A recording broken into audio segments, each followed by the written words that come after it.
Hey everyone, welcome back to Car Project Central. Today we are going to be replacing the radiator on my 147 GTA.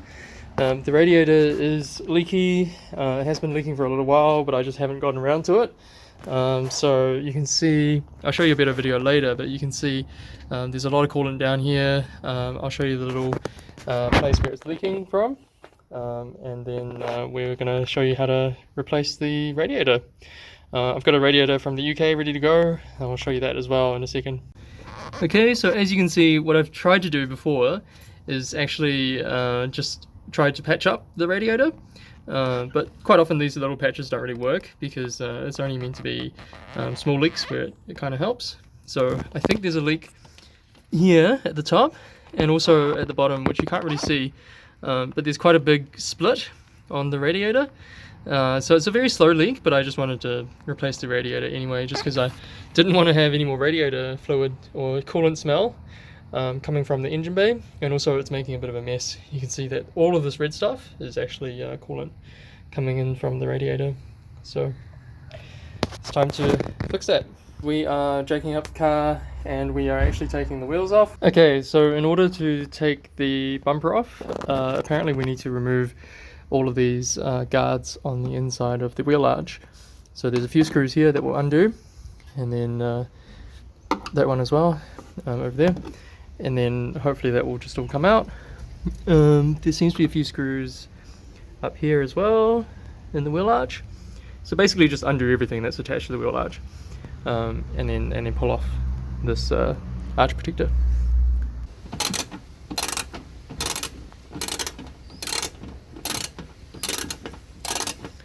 It's a 10mm nut here as well that you have to undo. Right, after that it's just a matter of pulling this wheel arch down, and then you can see that there's a bolt right there holding the bumper, a couple of bolts, sorry. So it's these bolts on top of the bumper that you will need to remove. There's two there. I think that's all, and then at the bottom there's this one as well. So this toolkit is pretty much essential if you're working on any European car. It is a hex and a Torx bit set that goes on your spanner. So the way it works is that you get a Torx bit like this. So this is the T30 that we need for the bumper removal. And then there's also an adapter that's spring-loaded. This adapter will help keep the bit in place so that it doesn't fall off when you're doing your work. And so this just slots in there, and you can see it doesn't fall out. You can get these from your standard auto shop, or also you can order them online from special tool manufacturers. I would definitely recommend getting a toolkit like this, because especially when you're doing gearboxes and things like that, you will probably need one of these, and a lot of European cars have these weird bits on them as well. So we're going to use this along with our spanner and remove all the bolts holding the bumper in place.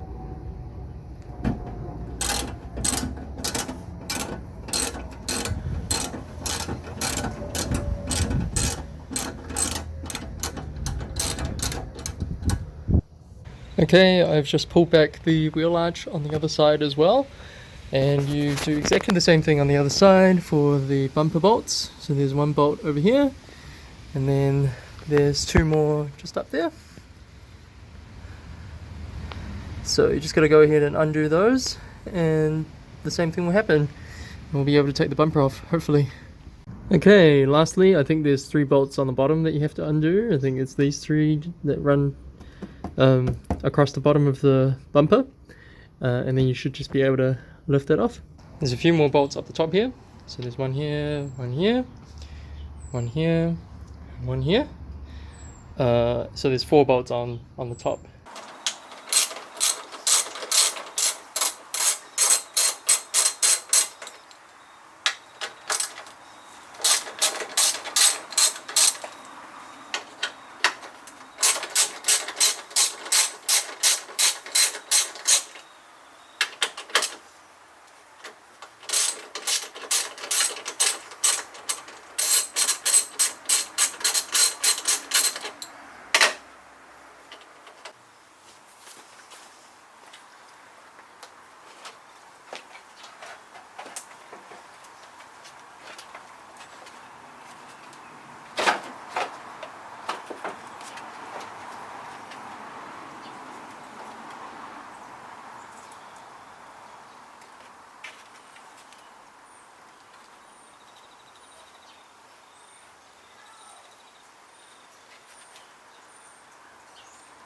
Okay, so I've managed to get the bumper off without too much drama. Of course, I forgot that the washer fluid pipes need to be disconnected, and same with the electrical cables that run to the lights and the washers as well. So there's a few plugs that you have to disconnect. Probably a good idea if you have a plug for the washer fluid, because mine just all drained out because I didn't have anything ready at all. So it all just kind of ran out. Luckily it's just washer fluid, so it's no big deal. But yeah, if you don't want to have a big mess all over your garage, it might be a good idea to have a plug ready just for that. I don't know if there's any other way to do that. As far as I can tell, there's no other way to stop the water from flowing down. But the good news is, bumper is now off, and that will probably stay off for quite a while we do the radiator and a few other things as well. There's also quite a lot of rust. If you can see just under here, the radiator support is a little bit rusty, so it's been recommended that we repair that as well at the same time. I did upload a video previously about how to repair some rust on this exhaust, so it's a very similar process. Just use rust converter and then just paint over it, basically. And we will have to take all of this off as well to get to the radiator. This is not the radiator. This is the aircon radiator. I'm assuming the black one behind that is actually the radiator, and that's the one we need to remove and replace. So this is what the car looks like without a bumper. And now I'm just onto the job of removing the headlights, because I think you need to remove the headlights in order to remove everything around the radiator. Also, I have a blown bulb, that little tiny little bulb there. Ah, yeah, right there. You can see it right there. And it's a lot easier just to remove the whole headlight rather than trying to get to it from the back, because as you can see from the back, especially with the battery box and the airbox in place, there's hardly any room. So considering I was going to do this job anyway, I might as well just remove the whole headlight. And you might also notice that my headlight is a little bit misaligned with the rest of the bodywork, so hopefully that'll be a bit of a fix for that as well. So just got to undo these bolts. I've already undone one of them, and there's another one down there. I think that's it. Okay guys, so this is going to be the new plan. What we're going to do is we're going to take the airbox out. We're also going to take this snorkel air intake off as well. And then we're going to unbolt this front bumper support just by removing these bolts here, and there, and there, and there. There's probably a few other bolts as well, but basically just take this whole thing off. And then that way we can actually drop the whole entire radiator support and the radiator as well, and also we have to take the fans out before we do all of that. So we're just draining the radiator at the moment. We've undone the cap on the overflow bottle, and we're going to undo this bottom hose. I don't think there's a drain on the original radiator. If there is, we can't find one, so we're just going to pull off this hose down the bottom of the radiator.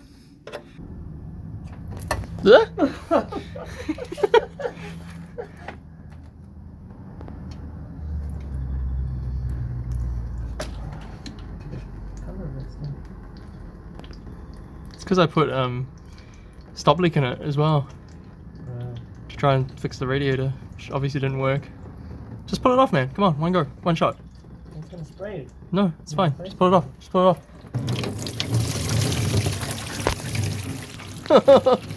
What did you say about not making a mess? Well, just pull it off. No, just pull it off, man. Oh well, it's happened before.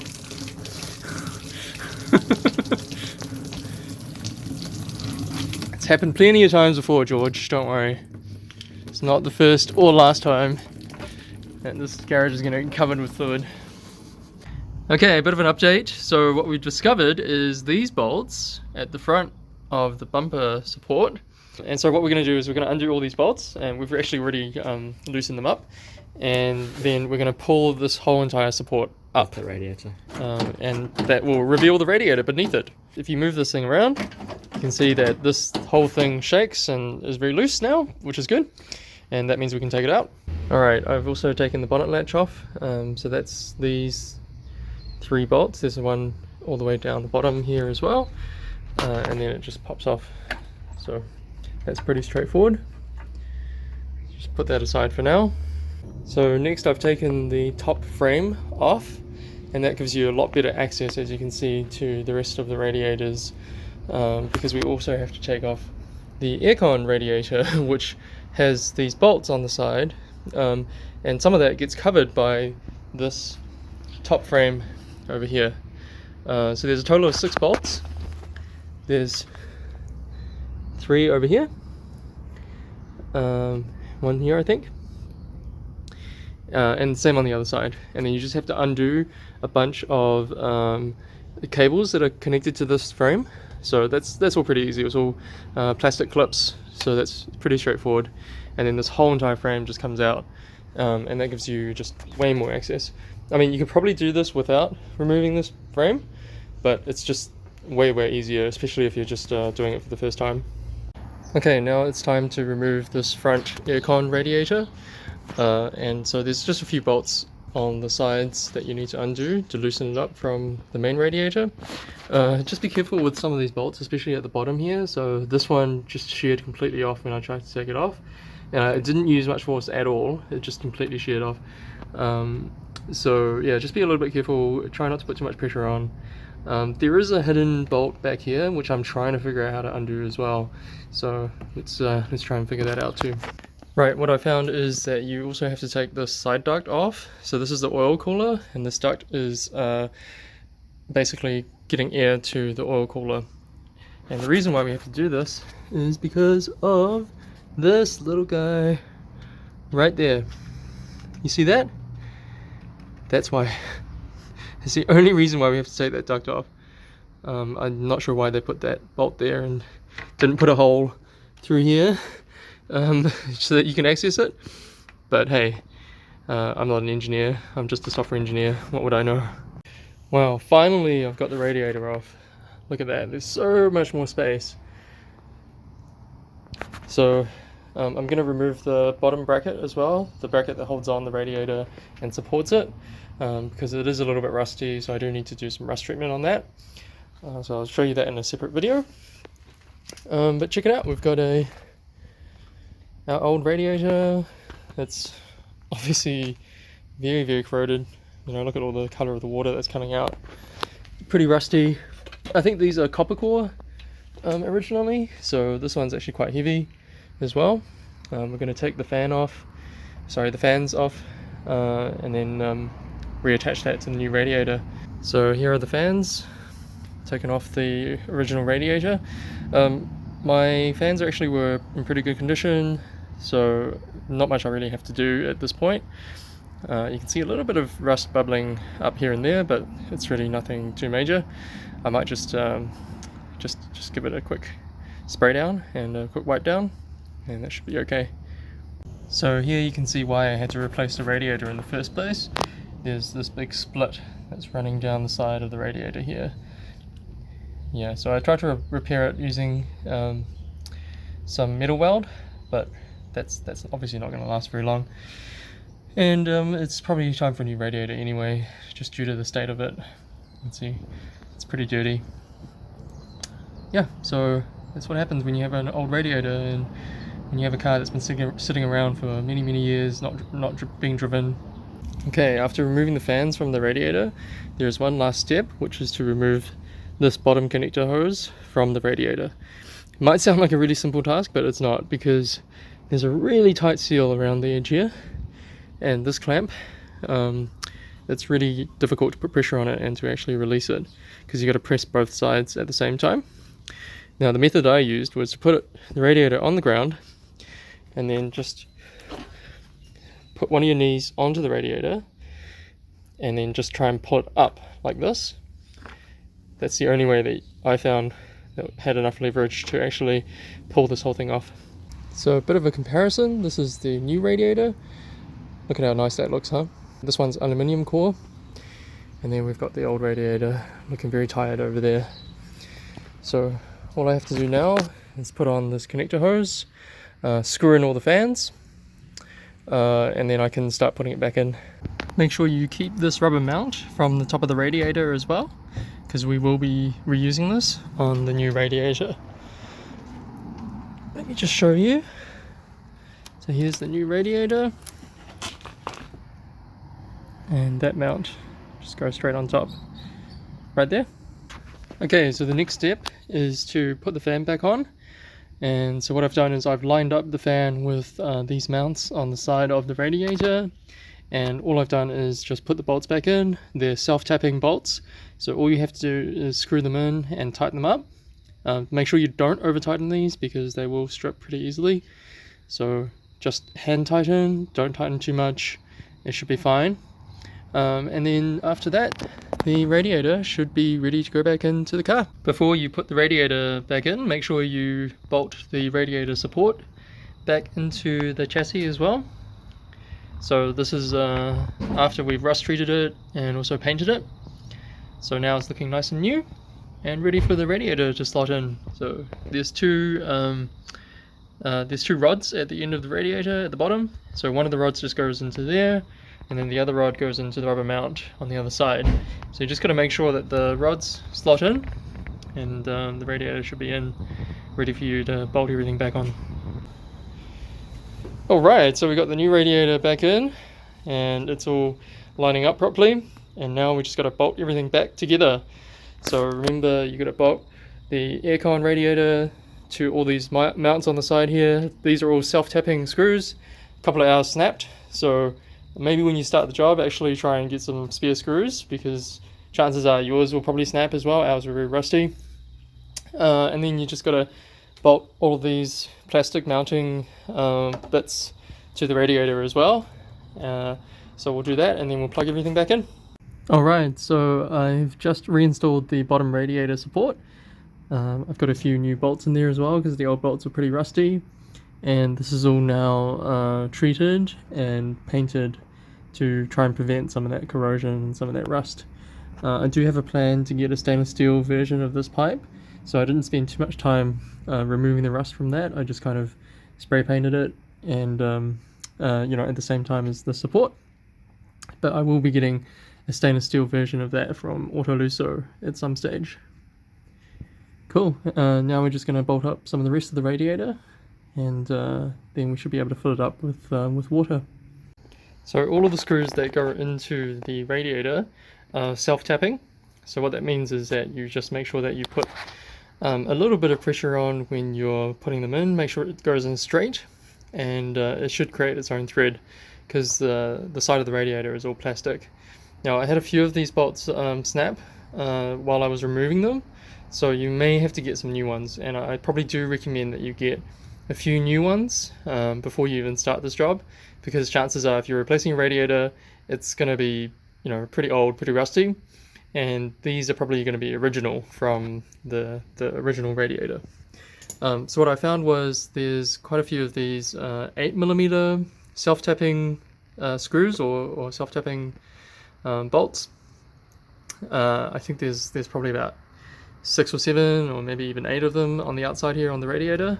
I think there's 3, there's 4 on each side, so I think there's 8 of them. And then there's actually 2 on the bottom here, and one of them I had a real struggle to get out because it stripped its own thread while I was trying to get it out, which obviously makes it really difficult. So you also want to make sure that you have a place where you can get these from as well. And these ones at the bottom here are 7mm. So that's what it looks like. So it's got a really large washer at the top here, and it's got a really thick thread with a pointy end, so that you can do the self-tapping while you're screwing it in.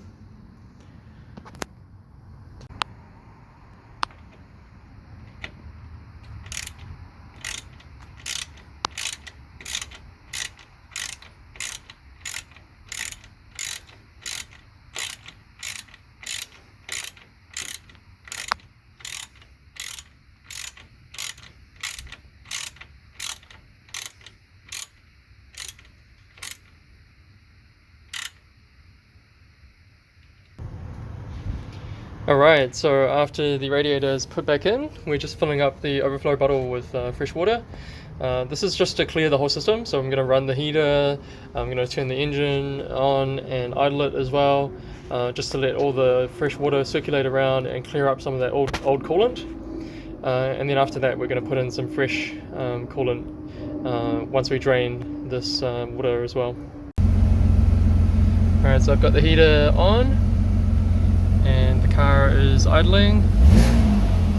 Give it a few revs, and hopefully all that coolant will be going through the heater core now as well and cleaning that up.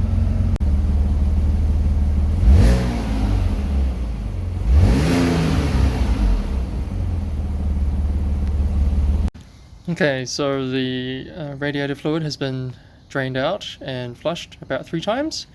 It's still looking a little bit gunky, probably because you know, it's quite an old system and it's been sitting around for a while. But I think it's probably clear enough now to replace it with the new coolant.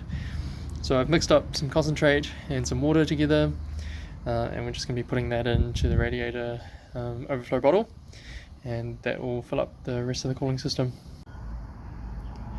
So just top up the overflow bottle until it stops going down.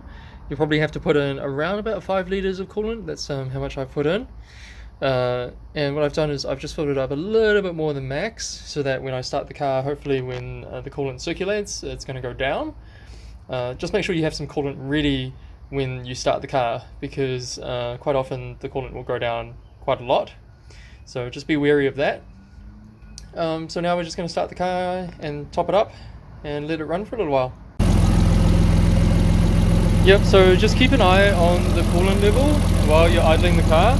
I would probably idle the car for maybe about 3 or 4 minutes and then just keep checking the coolant level.